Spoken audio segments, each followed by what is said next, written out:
Uh, Once upon a time, on an ocean 4 away. Actually, I was just out of high school a couple of weeks, and I'd gone to Boise, Idaho, outside there to work on my uncle's ranch prior to going to college. And somebody started a war, and I was in town, past the recruiting office, and I enlisted on the spur of the moment. And a couple of days later, I was on my way to San Diego, where I had gone to high school. Unfortunately, I couldn't get home. I was behind this great big wire fence. I spent some time there and then in school, and went to Korea in 1951, wintertime, of course. Winters are especially good in Korea, North Korea. I really appreciated that fact.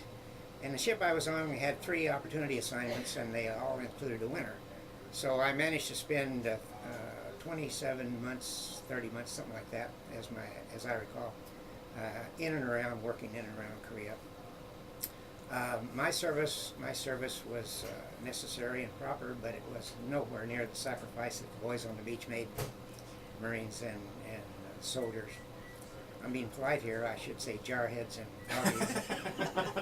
I'm not normally this polite, but I'll be that way. And that pretty much encapsulates what I did.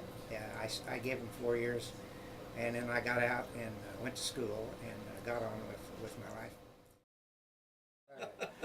Do you think that we as civilians have any idea, or how can we learn what some of you all that were in combat actually went through? Honestly, you want me to be honest here, Frank? No. Unless you've been in combat, I don't think you'll ever understand it. Not even the families who live with them.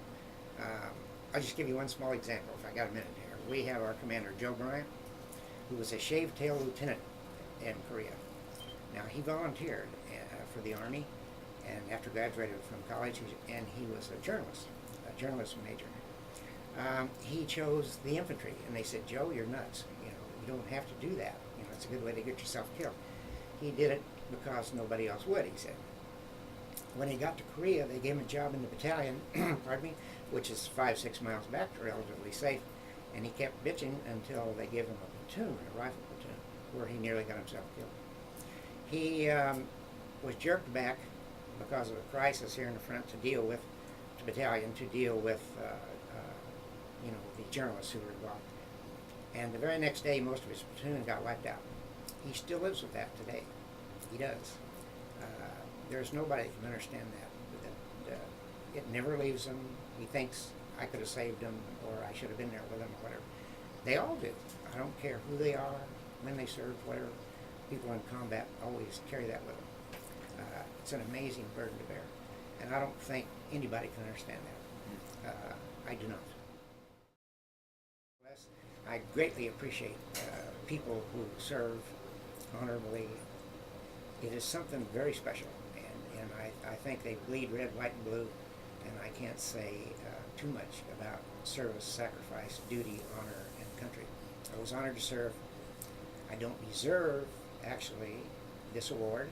I'm going to take it, though. I can give it back. There are so many deserving veterans around here, much more so than I.